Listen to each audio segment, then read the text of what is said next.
Merci Sébastien, bonjour. Oui, effectivement, en fait, je voulais vous montrer un extrait d'un film, Le Passage du milieu de Guy Deslauriers, réalisateur français, martiniquais, qui montre une scène de possession sur un bateau négrier qui quitte le Sénégal vers les Amériques.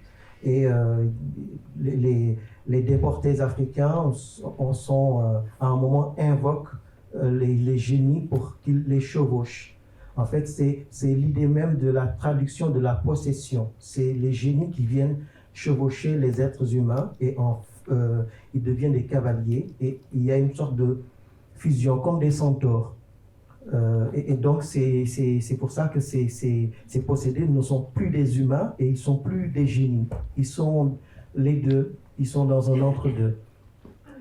Pour parler de Mati Diop, elle est née en 1982 à Paris. Ce film a beaucoup touché les Sénégalais et aussi un peu partout dans le monde parce que c'est une Parisienne. Elle a surtout grandi à Paris et elle a su traduire une particularité très précise de la culture, je dirais pas seulement sénégalaise, mais ouest-africaine. Parce que c'est des cultes qu'on retrouve, par exemple, un peu partout en Afrique de l'Ouest, jusqu'au Ghana, même le Nigeria. Et ce sont ces Africains qui ont été déportés aux Amériques, vendus comme esclaves, qui vont amener ce culte qu'on appelle le vaudou en Haïti, la santeria à Cuba. Et donc c'est cette transmutation culturelle, parce que tous ceux qui voyagent le savent, quand on voyage, tout ce qu'on amène se perd sur sa culture et qui se frotte à la culture du lieu d'arrivée et aussi transmute. Et donc c'est cette transmutation que Mati Diop va réussir. Ce film est particulier pour faire une biographie un peu plus complète. En fait, elle est plus ou moins autodidacte, dans le sens où elle n'a pas une formation de cinéaste d'école de cinéma classique. Elle a fait le pavillon de Tokyo à Paris. En plus, après, elle a été à Tourcoing, au Frénois. C'est un studio d'art contemporain. Et son cinéma porte beaucoup cette marque-là, de ce que j'appelle la mouvance poétique dans les cinémas africains, qu'on retrouve, par exemple, si vous avez vu le film Tombouctou de Abderrahmane Sissako, c'est cette logique très élusive. Et il y a un cinéaste bordelais d'origine tchadienne, Mahama Saleh Haroun. Il a fait récemment un film qui s'appelle Une saison en France avec Sandrine Bonner et Éric Ebouané, qui parle de cinéma africain postmoderne, qui n'a pas besoin de donner tout l'apparat sociologique, anthropologique derrière. Il ne donne plus les raisons. On est brusquement devant le sujet et c'est aussi un cinéma qui appelle à la coopération. Donc l'opération est commune à la fois à celui qui émet le discours, mais aussi le spectateur qui regarde. Il est aussi parti de la... Il y a toujours une place en creux pour lui dans le film. Il doit aussi, à un moment, s'impliquer dans le film. On le voit, il y a un court-métrage, mais j'en parlerai après avoir terminé la biographie de Mati Diop. Donc, formation d'art contemporain. Elle a fait plusieurs films elle-même. Elle dit qu'elle fait à l'occasion l'actrice, mais en fait, j'ai dénombré 8 films dans lesquels elle a joué, dont 35 Rhum de Claire Denis, des films avec des Argentins, des courts-métrages, des moyens-métrages. Et donc, elle est aussi actrice, elle est aussi costumière du film Les Apaches. C'est un film de Thierry De Peretti qui se passe en Corse, qui est sorti il y a environ 8 ans. Elle est la chef costumière du film, donc elle est vraiment multicarte. Elle a elle-même réalisé à peu près 8 films, des courts-métrages, et donc c'est son premier long-métrage. Et elle vient de finir il y a quelques jours, elle a présenté au Festival de Venise un court-métrage qui s'appelle In My Room, dans ma chambre, filmé pendant le confinement pour la marque de vêtements de luxe Miu Miu. Et il y a 2 ans, elle a fait un autre film, pareil sur ce même principe, avec une marque de vêtements, Kenzo, avec son frère, Garde Diop. Et donc c'est pour dire sa palette d'écriture et de travail dans le cinéma. Et dans ce film aussi, elle est aussi directrice de casting de son propre film. Et elle a écrit, elle a coécrit avec Olivier Demangel. Et c'est aussi, pour que sa bio soit plus complète, il faut dire qu'au début, avant qu'elle n'arrive au cinéma, donc le Frénois et le Palais de Tokyo aussi, elle faisait de la mise en scène sonore, de la conception. Donc c'est pour ça que ici, le silence, les bruits, la musique sont tellement importantes dans la narration du film. C'est parce que c'est sa racine, c'est là d'où elle vient. C'est ce qu'elle amène dans ce film. Et donc, elle a été récompensée, l'équivalent de la Légion d'honneur française, c'est chevalier de l'Ordre national du Lion au Sénégal, en juillet dernier, quand elle est venue présenter son film au public sénégalais. Elle a été reçue par le président de la République, il l'a décorée, ainsi que plusieurs autres, 7 autres professionnels du cinéma, dont 2 qui participent dans son film. Ibrahim Mbaye, qui joue le rôle du commissaire Si, qui est un très très grand acteur. C'est un pensionnaire du Théâtre National Daniel Sorano, c'est l'équivalent de la Comédie Française. Et comme après j'y reviendrai, beaucoup d'acteurs sont, en fait, à part lui, tous les autres sont novices, donc il les a coachés. Il a fait ce travail de coach, donc à transmettre son expérience. Et l'autre membre de l'équipe du film qui a été décoré chevalier, c'est le producteur sénégalais, Omar Sall, parce qu'il y a 3 pays dans ce film, le Sénégal, la France et la Belgique, avec Fracas Productions. Et la France est majoritaire, à peu près de l'ordre de 69% pardon, du budget. Dont notre région, Nouvelle-Aquitaine, qui a aidé pour l'écriture, le développement du film. Et aussi, c'est très particulier parce que généralement, les régions financent des gens qui vivent sur place, etc. Et donc, ça veut dire que notre région aussi a une démarche très souple d'ouverture sur la création de manière générale. Après, donc, j'ai évoqué aussi les acteurs novices. En fait, elle a casté à la sauvage, ce qu'on appelle un casting sauvage, c'est-à-dire on sort dans la rue et on essaie de rencontrer, de tomber sur la bonne personne, on regarde. Donc, il y a elle et il y avait aussi une directrice de casting, Bahija El Hamrani, et elles ont circulé dans Dakar, surtout dans la banlieue, et ils ont rencontré Mama Sané, qui joue le rôle de Ada, et elle est sortie de sa maison pour se débarbouiller, se laver le visage, et s'est dit c'est elle. Pareil, le jeune Ibrahim Ambo qui joue Souleymane dans un chantier de construction. Et pareil, celui qui joue l'inspecteur Issa, il l'a rencontré alors qu'il allait... il dit lui-même, ce jour-là, il n'avait pas prévu de sortir, mais comme une sorte d'impulsion, il est sorti, et il s'apprêtait à prendre le taxi, et elle lui a parlé. Quand elle lui a parlé, chacun de ces 3 personnages principaux, à chaque fois qu'elle leur a parlé de faire un film, c'était très loin de leurs univers, et ils ne s'y voyaient pas, mais ils se sont dit pourquoi pas. Et donc, ce qui explique aussi que ce film, ce sont pas seulement des personnages, ce sont des personnes. Il y a une contiguïté entre l'état de la personne, ce n'est pas des acteurs professionnels, ils jouent quasiment leur propre rôle à l'écran. Et donc il y a une sorte de spontanéité qui arrive. Après, bien sûr, c'est très écrit. C'est très écrit. Et donc ils se sont pliés au film. Quand j'ai parlé du Frénois, quand elle est venue, j'ai présenté le film, donc l'avant-première organisée par Alka au cinéma Utopia de Bordeaux. Et j'ai dit qu'elle était formée au Frénois. Elle m'a dit non, Tierno, tu sais, le Frénois, c'est un atelier, une sorte de laboratoire. On a son projet et qu'on vient, qu'on développe.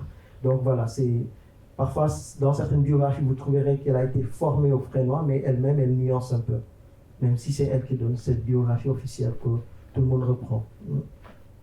Donc voilà, c'est cet aspect personnel. Après, l'aspect du film, ce que le film raconte, l'intérêt, c'est pas une... Pour moi, je conçois cet échange non pas comme une conférence rigide, mais plutôt un échange de s'il y a des choses sur lesquelles vous voulez, que vous n'avez pas compris, sur lesquelles vous voulez qu'on discute.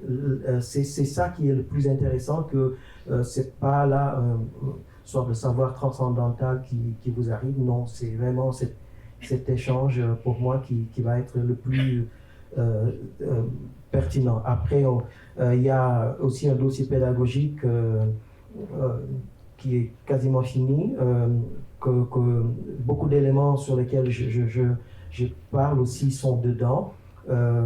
Peut-être parler du type de ce film sur lequel repose un élément très particulier avant de venir à la genèse et qu'est-ce qui a motivé ce film.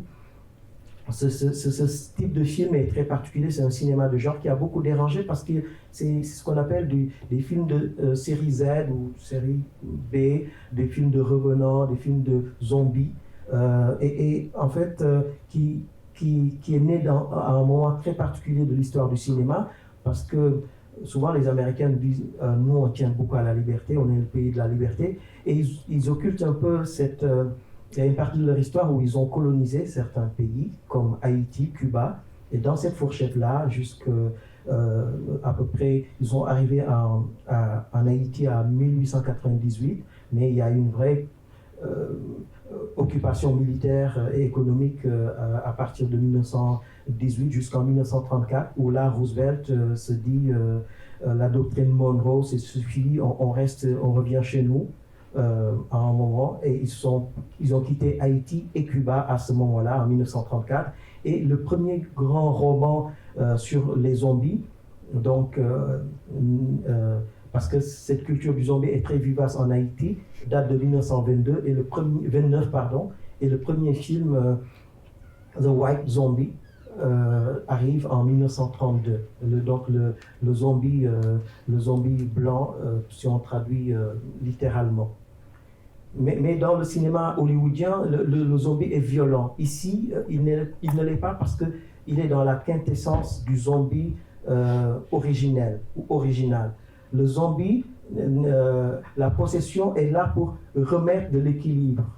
Dans le film Le passage du milieu de Guy Deslauriers, les esclaves sont en déséquilibre. Ils ne savent pas où ils sont, en face de qui. Ils disent que ces étrangers à la peau blanche les ont amenés d'Afrique, vont les amener pour les manger. Ce sont les cannibales. Donc leur sens du monde est perturbé. Et pour le rétablir, ils se précipitent vers la mort et ils appellent les esprits qui vont venir les chevaucher. Dans le film de Mati Diop aussi, il y a un déséquilibre puisque ces jeunes ont dû partir sans avoir pu dire au revoir. Il y a un film américain qui est un peu particulier, qui respecte bien cette justesse anthropologique. C'est, peut-être que vous l'avez vu, c'est Ghost, avec Patrick Swayze, Whoopi Goldberg et Demi Moore. Là aussi, ça fait un petit série B, mais c'est... pareil, le déséquilibre, c'est que le héros joué par Patrick Swayze a été assassiné et il n'a pas eu le temps de dire tout son amour. Et donc, à un moment, d'ailleurs, ce n'est pas par hasard si, de mon point de vue, Whoopi Goldberg, une actrice noire, va servir d'intermédiaire à son esprit pour qu'elle puisse pendant quelques moments l'accueillir et donner son corps, prêter son corps à cet homme pour qu'il puisse toucher une dernière fois cette femme qu'il aime. Donc c'est toujours cette logique de rétablissement de l'équilibre, du déséquilibre. Et souvent dans la culture, en tout cas au Sénégal et même en Afrique de l'Ouest, les officiantes, les grandes maîtresses de cérémonie, ce sont des femmes aussi. Donc là aussi, ça donne de la cohérence par rapport au film. Après, pourquoi ce film ? Il y a à peu près, il y a eu plusieurs vagues de migration importantes de l'Afrique vers l'Europe dans les années 70 parce qu'il y a eu la sécheresse. mais aussi parce qu'il y a eu une désillusion des nouvelles élites nées après les indépendances. Et il y a beaucoup de films de métaphores sexuelles d'ailleurs qui parlent de la difficulté à féconder leur peuple par ses dirigeants. Par exemple, en Tunisie, il y a un film Les Silences du Palais, un très très beau film de Moufida Tlatli, réalisatrice tunisienne. Au Sénégal, il y a Khala, c'est un film, Khala veut dire l'impuissance sexuelle temporaire. Donc c'est toujours cette métaphore sexuelle.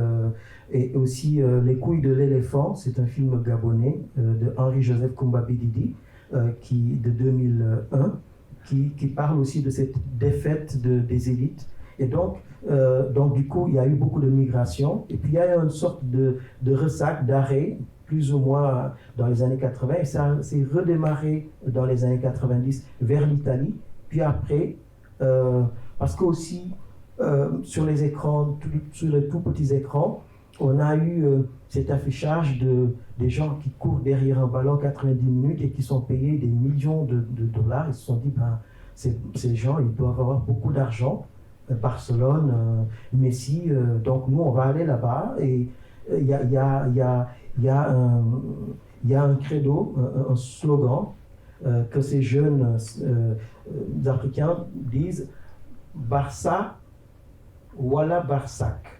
Barça, c'est le diminutif de Barcelone. Barsac, c'est dans la culture musulmane, parce que le Sénégal est à majorité à peu près à 90% musulmane. Les 10% sont chrétiens et un faible pourcentage animiste. Ils se sont dit, soit on va à Barcelone, et Barsac, ça veut dire le royaume de la mort.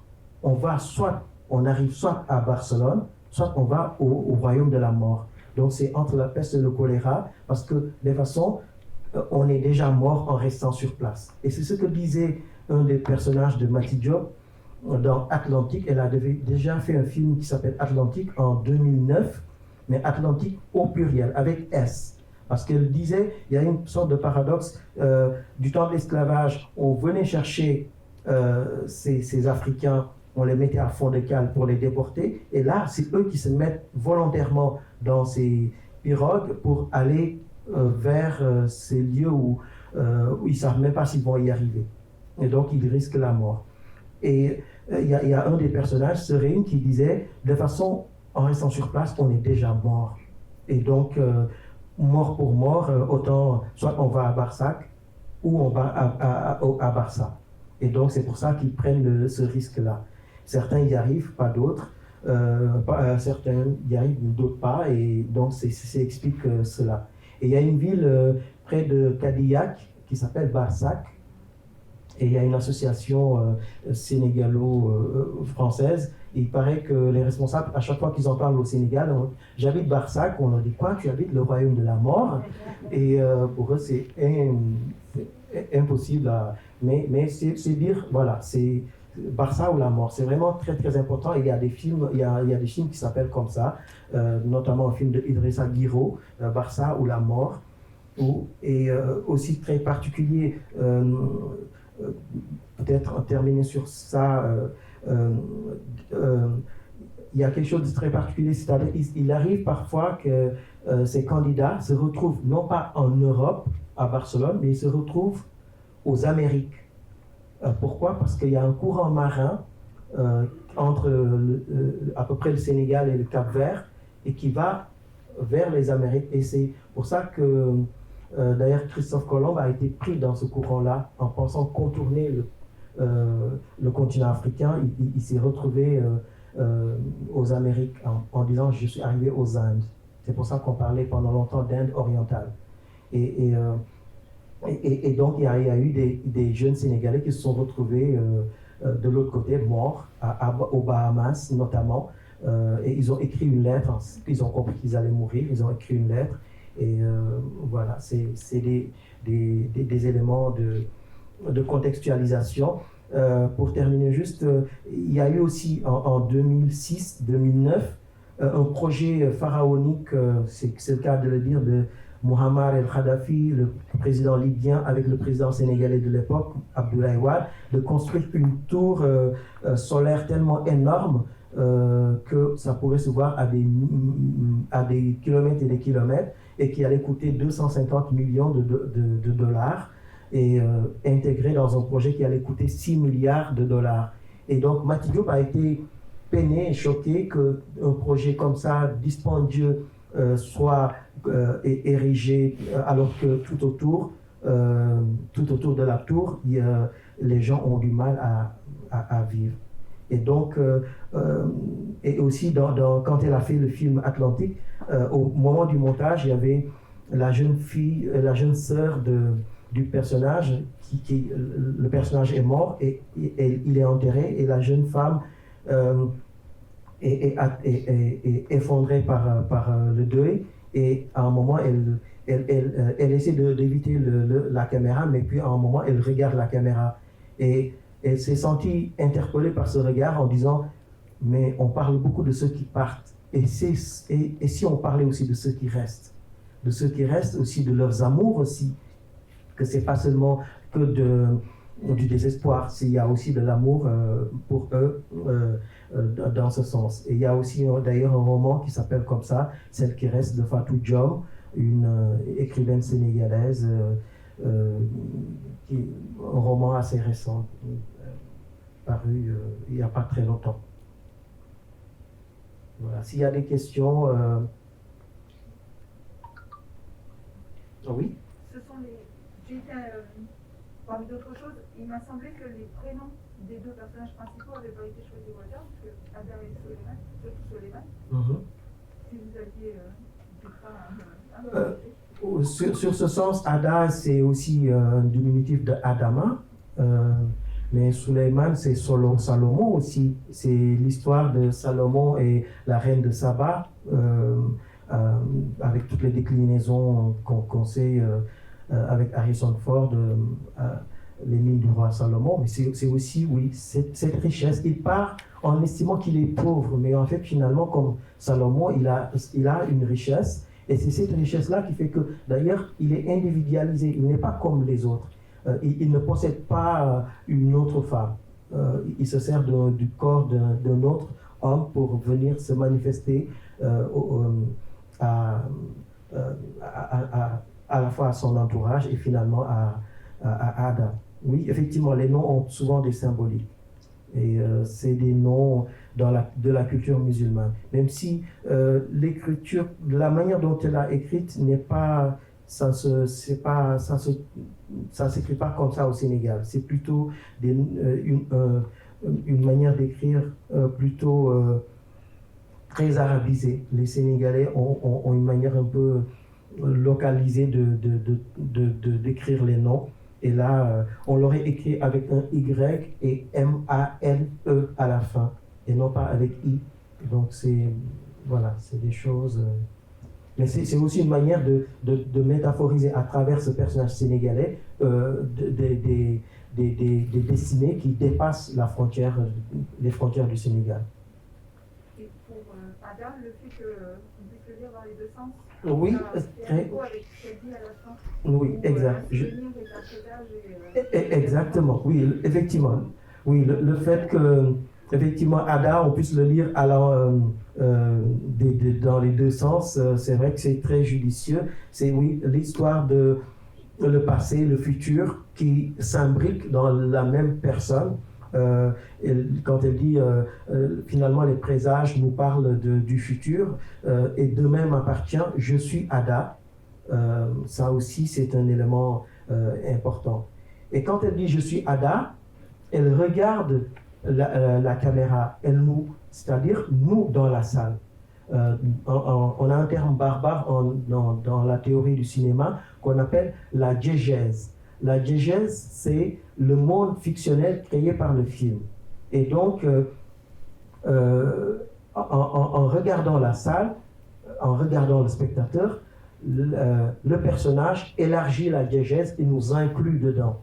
Donc, ça veut dire que si elle nous inclut, elle est consciente que nous, on est là, et comme nous, on est réel, donc son histoire est vraie. C'est généralement un regard caméra, il y a ce qu'on appelle le contrat implicite, le spectateur doit être un peeping Tom, comme disent les Anglais, un voyeur. Et si l'acteur nous regarde, c'est qu'il a conscience que nous on est là et il casse le contrat. Et généralement, c'est des films où on est dans du réel qui renvoie à des choses qui se sont réellement passées. Comme je l'ai repéré par exemple comme ça un exemple parmi d'autres, dans Malcolm X de Spike Lee, à un moment le personnage de Malcolm X, joué par Denzel Washington, se retourne vers la caméra, nous regarde, et ça veut dire parce qu'on sait que Malcolm X a réellement existé. Donc généralement c'est des films où on est dans du réel, on est vraiment dans quelque chose de concret.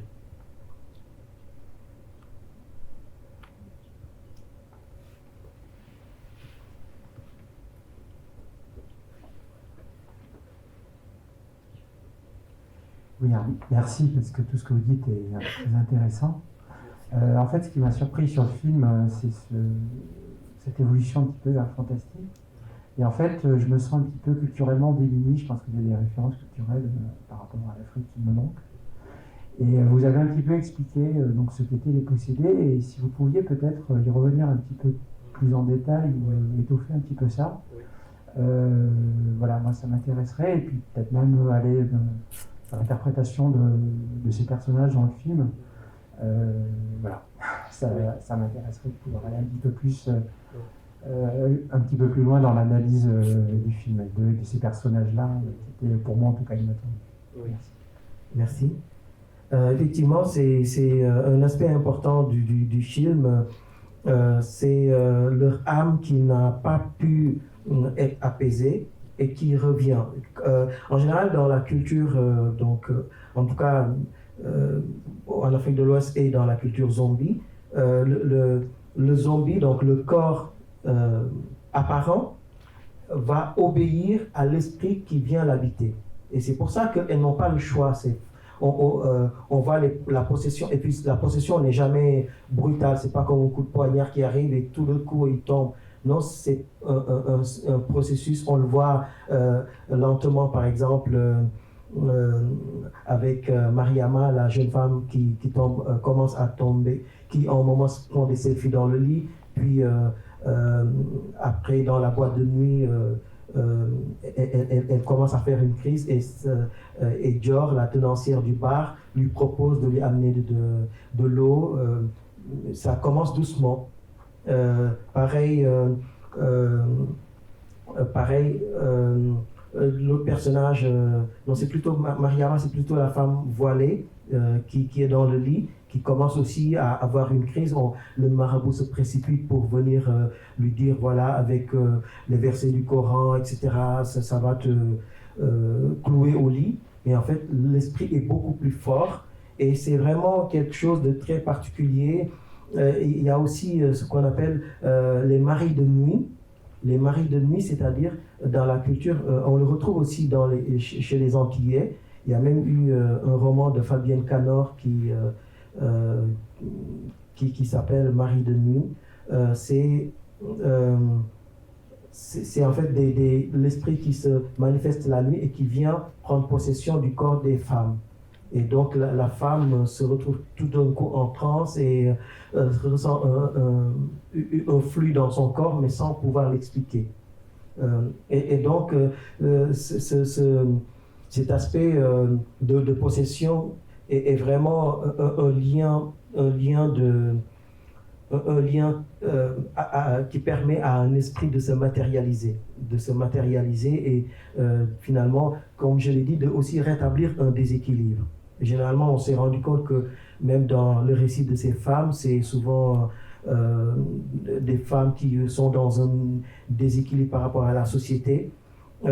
Ici aussi, la possession ne se fait pas avec n'importe qui, c'est-à-dire c'est aussi des personnes qui sont très proches de ces hommes qui sont partis. Et donc, il y a une connexion sentimentale entre eux qui explique aussi quels sont ces réceptacles pour leur esprit. Et ça leur permet à eux, dont l'âme n'est pas apaisée, de pouvoir revenir et réclamer des comptes, mais comme dans Ghost avec Patrick Swayze, de mieux pouvoir repartir dans l'autre monde. Et c'est pour ça qu'il demande qu'on leur creuse une tombe. Symboliquement, toutes les cultures le font. Il y a un moment où il faut marquer la rupture. Il faut marquer la rupture, même si on ne sait pas si la personne est vraiment morte ou pas. Il faut un acte symbolique, soit on incinère, soit on enterre, soit on fait une cérémonie, on jette des fleurs dans le fleuve. Il y a toujours dans toutes les cultures où il faut se départir de l'autre, de l'esprit qui part, qui est de l'autre monde. Et que quand l'esprit se manifeste, c'est qu'il y a un problème qu'il faut toujours régler. Et c'est là où les femmes interviennent pour officier et détecter où est le problème. Et ici, en plus, Mati Diop est très intelligente parce que dans l'argot à Dakar, les gens appellent les rapatriés les rap, RAP, comme le rap, la musique. Mais le rap aussi, c'est le mot pour dire le génie. Parce que quand on est rapatrié, ces gens sont perturbés, comme s'ils étaient habités par un génie. Et donc, c'est pour ça que cet emprunt qu'elle fait à cette culture de la possession est vraiment très juste par rapport à un élément beaucoup plus large que juste la culture religieuse ou la culture anthropologique comme dans le vaudou haïtien. Une fois, il y a eu une cérémonie de vaudou sur les quais à Bordeaux, à l'emplacement de l'actuel miroir d'eau, avec Papa Ougan, c'était un grand maître vaudou, qui a fait une cérémonie en plein air. Et il y a eu des gens sur place qui sont tombés en transe alors qu'ils n'étaient pas concernés. Il y avait une officiante, Amina, si ma mémoire est juste, qui est venue l'allonger et pour elle et pour le maître vaudou, c'était normal. Il n'y avait rien de particulier. C'est quelque chose de normal. Parce que en convoquant les esprits arrivent et vont chevaucher un corps qui est disponible.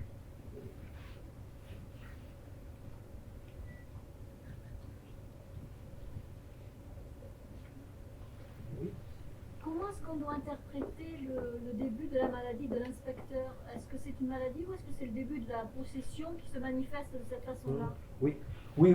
Comment on doit interpréter la maladie de l'inspecteur? Effectivement, il est possédé, mais il pense qu'il est malade. Parce qu'au début, il ne comprend pas qu'il est possédé. Et puis son entourage aussi. Et le moment où il le comprend, là, il s'enchaîne.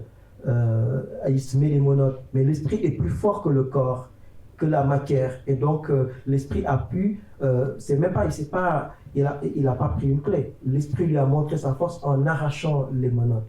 Et on le voit quand il arrive la scène finale, il a toujours un bout de monote au poignet.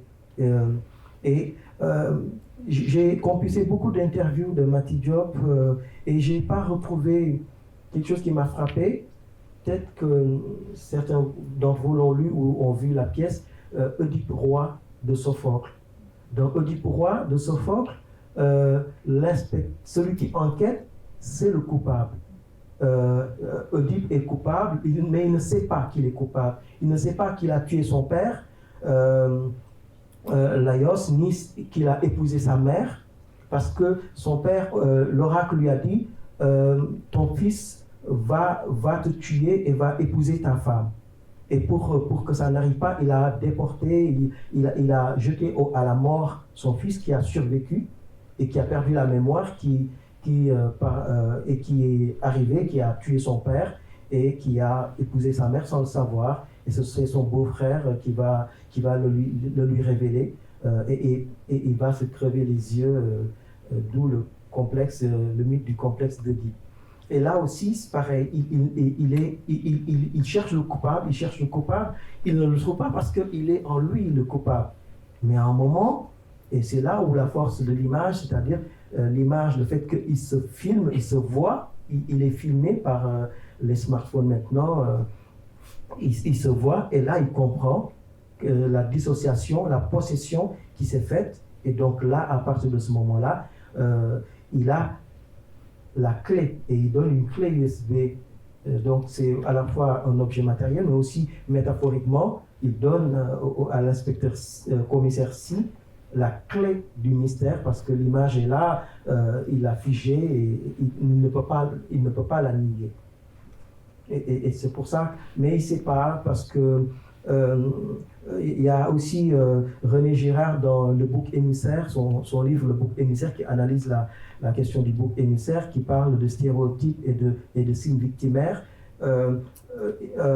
L'inspecteur Issa a ses signes victimaires, c'est-à-dire il est jeune par rapport à la hiérarchie, il doit faire ses preuves, et aussi il est impulsif, et aussi il est aussi parfois très impoli de la manière dont il parle aux citoyens. Il rudoie la jeune femme: mets-toi ici, suis-moi là, entre dans la voiture, c'est pas bonjour, s'il vous plaît, merci, non.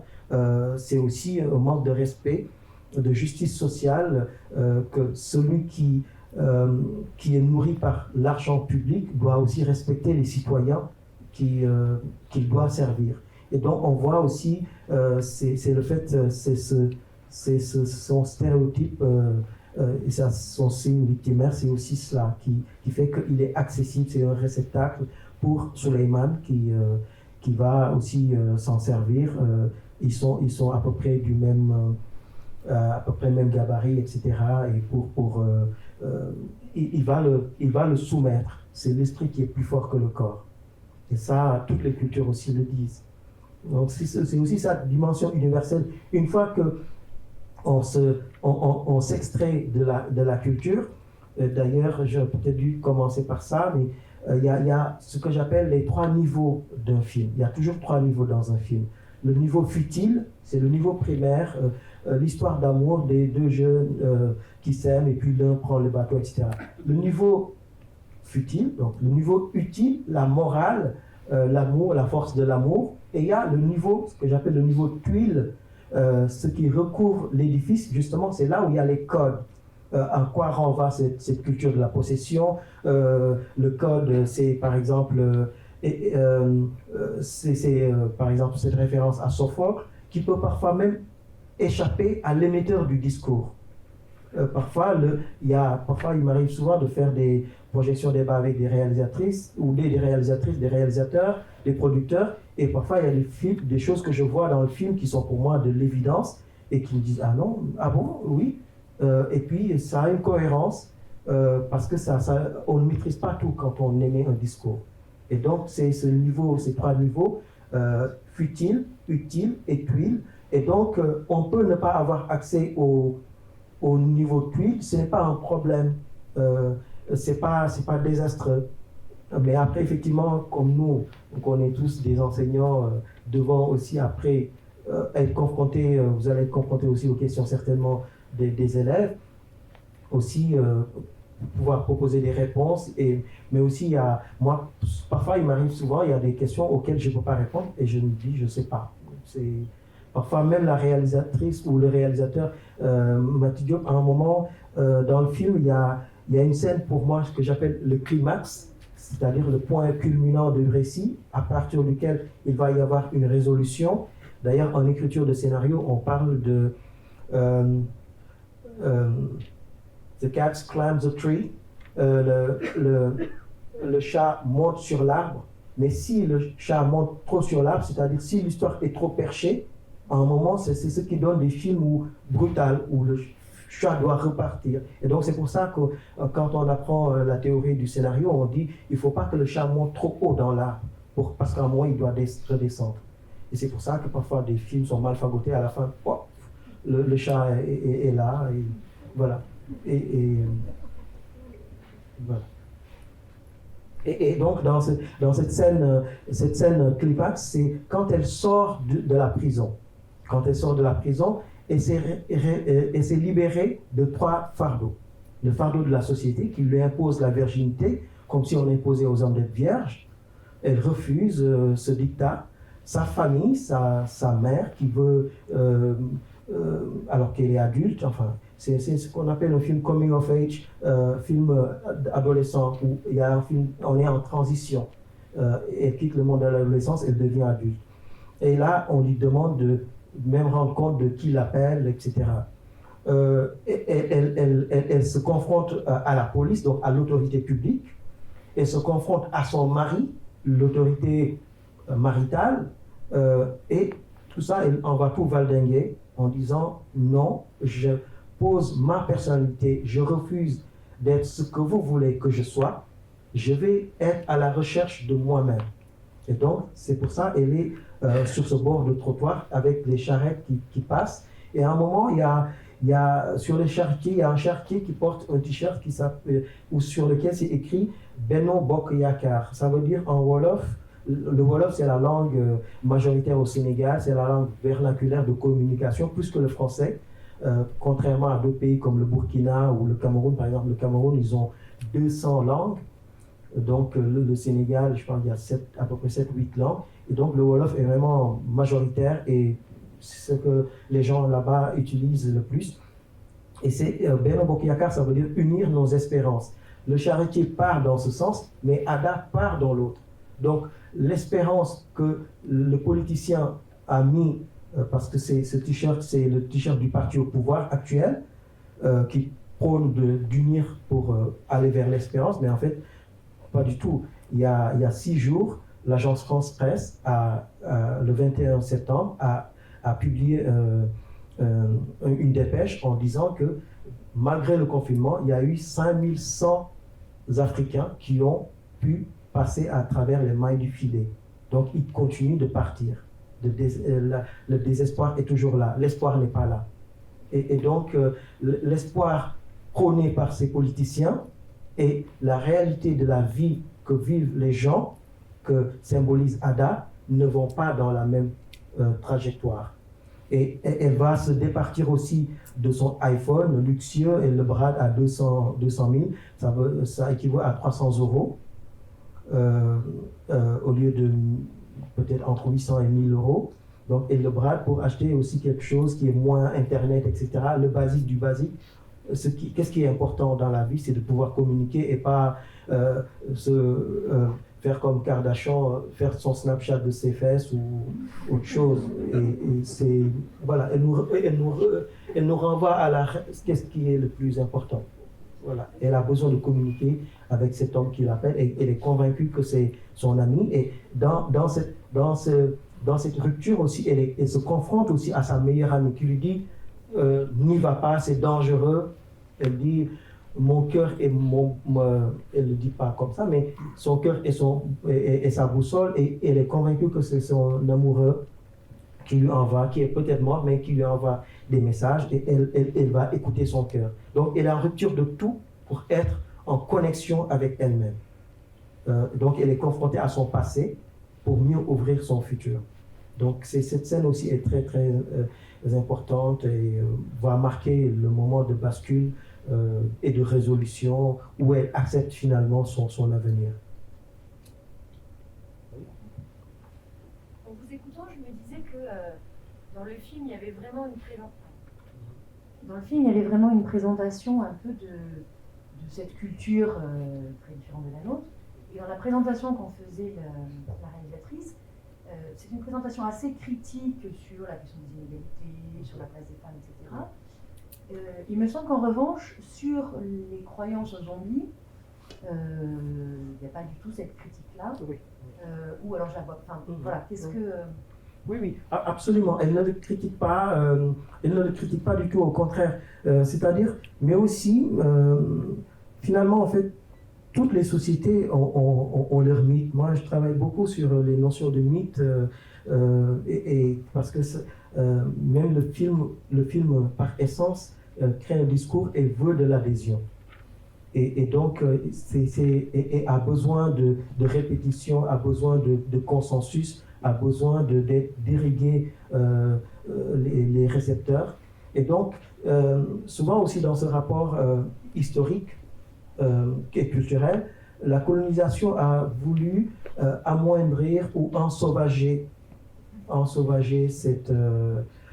comme le dit Aimé Césaire, le vrai auteur du monde, en fait, c'est Aimé Césaire, et il ne le dit pas comme Gérard Darmanin, qui a mal lu ses textes. Et donc, l'ensauvagement, c'est aussi amener l'autre en lui déniant son humanité. Et en ensauvageant l'autre, on s'ensauvage soi-même.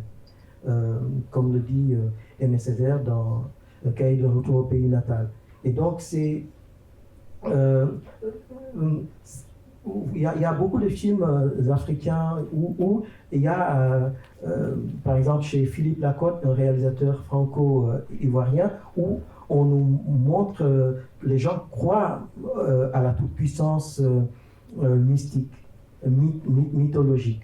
Alors que le cinéma colonial ou le rapport colonial a voulu amoindrir en pensant que c'était des choses de sauvages qui n'ont aucune réalité. Or, tout le monde se fabrique des mythes et des rites. Même, je sais pas, à Sciences Po ou à HEC, il y a des rites d'adhésion. On fait des... il y a un mot, j'ai oublié, bisoutage, on bisoute pour que la collectivité partage un rite collectif auquel s'identifier et qui va la caractériser. Et ici, en ne critiquant pas cette possession, moi je suis très très rationnel, c'est des choses auxquelles je crois difficilement. Et à chaque fois, je suis renvoyé à ça en me disant, bon, je suis très rationnel. Après, il y a effectivement parfois des choses qui nous échappent. Mais ici, le point de vue de la cinéaste, c'est aussi de se servir de quelque chose de l'entre-deux, de dire, qu'importe si c'est vrai ou c'est pas vrai, l'important c'est de montrer une histoire d'amour à la Roméo et Juliette, comment deux âmes séparées se reconnectent l'une à l'autre. Je rapprochais son précédent film qui s'appelle 1000 soleils. 1000 soleils, c'est un moyen métrage où elle repart à Dakar 40 ans après son oncle. Dans sa bio, je n'ai pas cité le nom de son oncle, qui s'appelle Mambéty. C'est l'un des très grands cinéastes, je ne dirais même pas du continent, du Sénégal ou du continent. Quelqu'un comme Rainer Werner Fassbinder, le réalisateur allemand, le cite comme une référence, ou Godard aussi. Et donc, c'est quelqu'un qui est vraiment très, très une référence. Et donc, 40 ans après, elle retourne à Dakar pour rendre hommage au film de son oncle. Finalement, ça m'a fait penser à l'amour au temps du choléra. C'est-à-dire, il y a, malgré la distance ou la distanciation de l'amour, il y a toujours un moment où la rencontre peut se faire. Peut-être résumer le film 1000 soleils, c'est donc une des actrices qui est partie en Alaska et qui, 40 ans plus tard, l'autre acteur va la rechercher et en fait on la voit même marcher toute nue sur la neige, et l'homme qui est en Santiago, qui a quitté Dakar pour la rejoindre en Alaska, mais en fait la scène a été filmée en Midi-Pyrénées, mais parce que la région a soutenu. Et du coup, pareil, dans l'amour au temps du choléra, c'est le couple qui est séparé, ils ont fait leur vie, mais ils s'aiment toujours. Et à un moment, ils créent un prétexte pour pouvoir dire il y a le choléra, donc on est en quarantaine, on est en confinement aussi, et on va vivre enfin notre amour. Et donc, malgré le temps, malgré les corps qui ont vieilli, que l'amour, finalement, le corps prend de l'âge, prend de l'expérience, mais c'est pas une dégénérescence, c'est plus d'expérience qu'ils amènent l'un vers l'autre. Et l'amour est toujours aussi pas totalement intact, mais il a été nourri par leur expérience commune. Et ici, pareil, malgré le fait qu'ils ont failli faire l'amour, et il y a ce que Lacan appellerait un réfrénateur de jouissance, cet homme qui arrive dans le chantier en les empêchant, au moment où il est en train de déshabiller son épouse, sa jeune compagne, qui est peut-être même pas prête pour ça, mais lui, parce qu'il savait qu'il allait partir. Et donc, oui, elle n'est pas critique, mais c'est un choix artistique.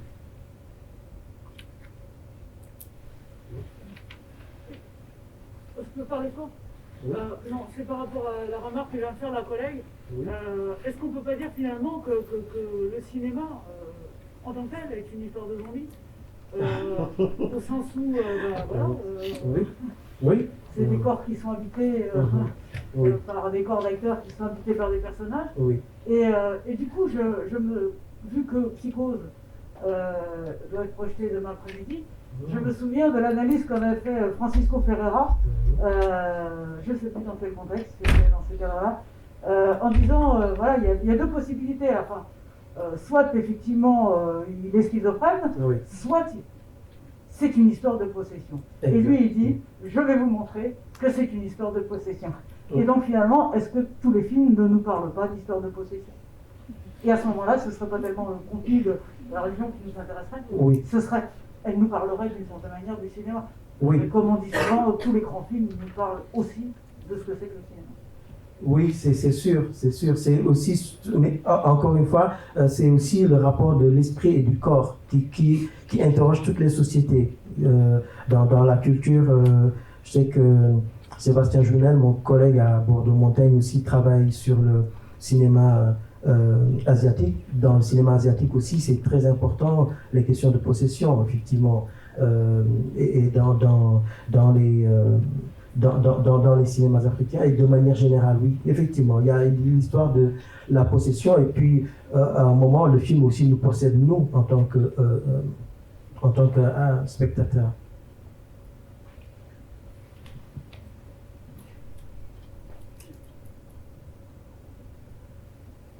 Oui.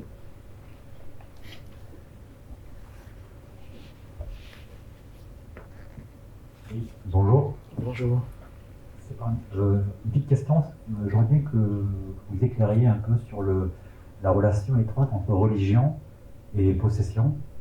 Est-ce que c'est une relation qui est complémentaire ou qui s'oppose? Parce qu'à la fin, on voit l'imam, une personne qui dit que Maria sera sauvée si elle revient à une pratique méthodique de la religion musulmane. Oui. Voilà un peu comment vous éclairiez sur ce point-là. Oui, effectivement, mais ça dépend de quelle religion, parce que justement, par exemple, les trois religions dites révélées dénient aux autres croyances l'aspect d'être des religions. Les marabouts ou les musulmans estiment que les animistes sénégalais ne sont pas dans une religion, ils sont dans des trucs de satanisme quasiment. Et donc, il y a une dépréciation de tout ce qui entoure leur pratique. Mais c'est ambigu parce que dans la culture musulmane aussi, il y a ce qu'on appelle les djinns, les génies, que dans la culture des possessions, ils appellent autrement les rap, mais c'est exactement la même chose, sauf que le génie, ils pensent qu'ils peuvent le dompter ou mettre un blindage mystique autour de la personne avec les choses qu'ils vont donner à cette jeune femme. Et puis on voit que le fait qu'elle soit une femme voilée montre bien l'inanité aussi, l'absurdité de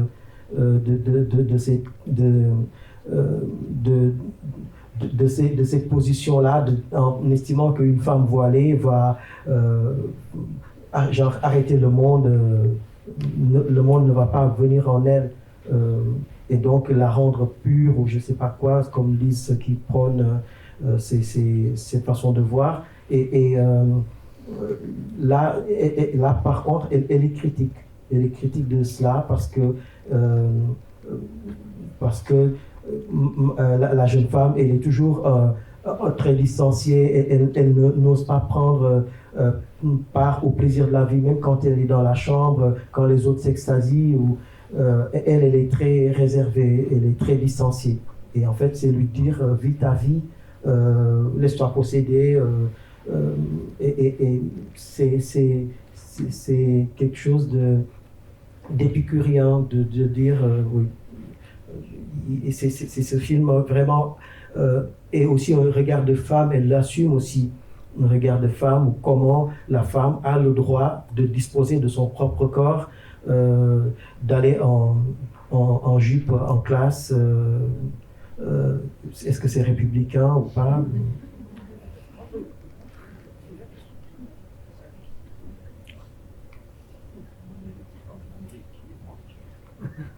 Exactement. Donc, et surtout, cette question, vraiment la question est centrale de ce qu'elle voulait aussi montrer, c'est une histoire d'amour à la Roméo-Juliette.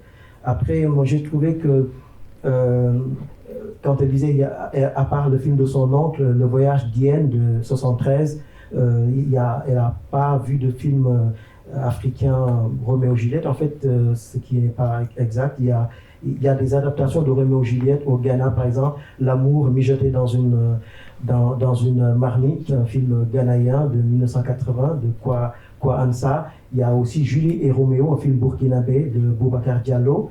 Il y a aussi des adaptations de Carmen. Il y a un très beau film Carmen, film sénégalais, qui date de 2001, qui a été censuré d'ailleurs parce que les femmes, ils sont... Carmen, elle est tellement exceptionnelle comme femme qu'elle rend folle d'amour les hommes et les femmes. Et en 2001, c'était inacceptable pour une partie des Sénégalais. Donc c'était déjà la montée d'un radicalisme religieux. Et le cinéma aussi est là comme vecteur pour aussi résister à de l'endoctrinement qui veulent enfermer les gens, l'esprit des gens. Il y a aussi une autre adaptation de Carmen, You Carmen Kalisha, en Afrique du Sud, avec Marc Donfort May, où Carmen est chanté en langue Xhosa. Vous savez, la langue Xhosa, c'est la langue à clic, comme Myriam Makeba. Enfin, d'ailleurs, Myriam Makeba est furieuse qu'on dise une langue à clic, c'est pas des clics. Bref. Et dans l'adaptation sénégalaise, le réalisateur Ramaka, Joseph Ramaka, il a vidé ce qu'on appelle la habanera. C'est ça la habanera. Il a plutôt utilisé une rythmique sénégalaise. Il a évacué tout ce que Georges Bizet avait mis dans son opéra pour se nourrir de la culture locale, pour traduire une Carmen qui est lesbienne parce qu'en prison, elle ne rencontre que des femmes, et puis c'est son désir à elle. Et donc c'est aussi ça qui a fait que le film a été censuré au Sénégal jusqu'à présent, en 2001. Donc depuis 19 ans, il y a Carmen qui est censuré.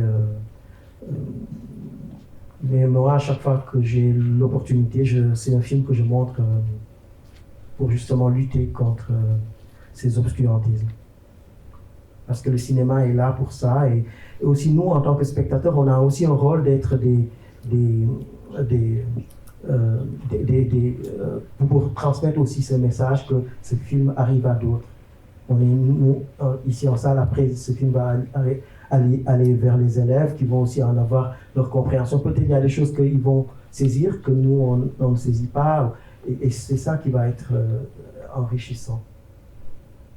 Et il y a un point que j'ai pas assez abordé, c'est de dire que finalement ce cinéma sénégalais dans lequel s'inscrit Mati Diop est un jeune cinéma qui est né en 1962. Il est vraiment très très récent, parce qu'aussi la colonisation avait bridé l'accès au cinéma, même dans les salles de cinéma. Il y a encore des salles de cinéma où moi j'en ai vu au Sénégal, au Gabon, dans d'autres pays, où il y a trois niveaux de spectateurs. Le premier niveau, c'est en dur ou en bois, en béton. Après, il y a un niveau un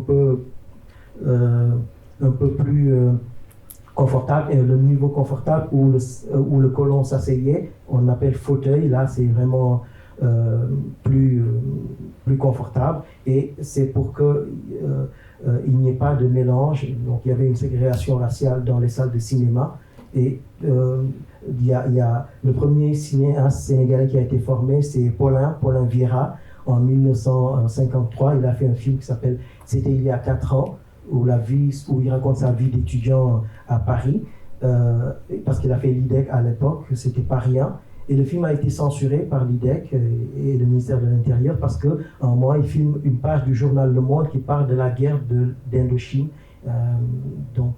sujet tabou. Et voilà, après, il faudra attendre quasiment 10 ans pour que les premiers films sénégalais arrivent avec...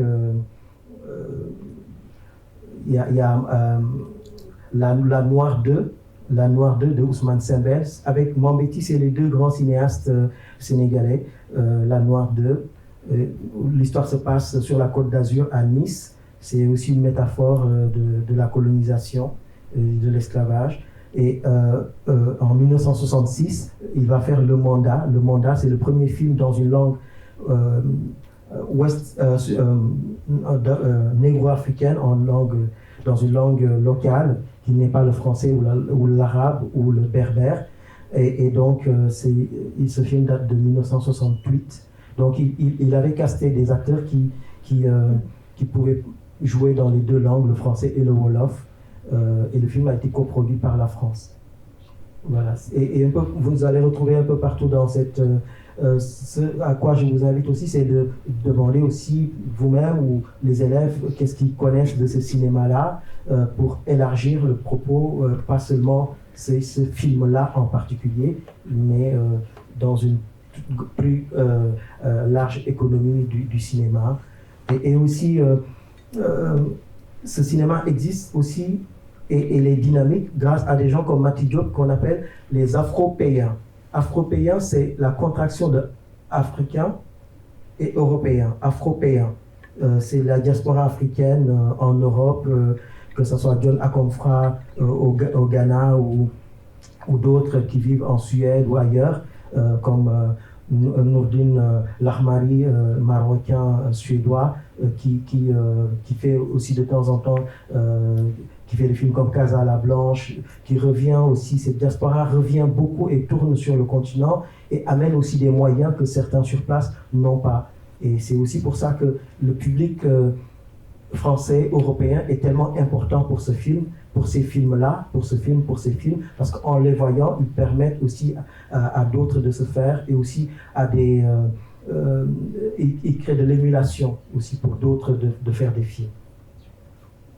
Et quand vous allez à un festival comme le festival de Carthage, il y a 2 millions de festivaliers dans les rues de Tunis sur l'avenue Bourguiba.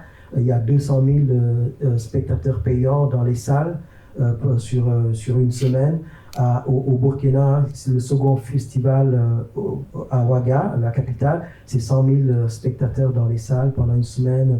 Les gens peuvent ne pas aller en salle, mais ils sont dans la rue à boire des braquinas, les bières locales, ou à discuter de cinéma. Il y a des gens qui prennent le congé ici, qui vont au Burkina à cette période que pour ça. Et c'est vraiment... et c'est le moment aussi où on peut voir des films que là-bas. Après, ils vont pas être à Cannes ou à Venise, mais après, ça crée des générations de cinéastes et de spectateurs. Bon, on va arrêter là. Donc, merci Tierno.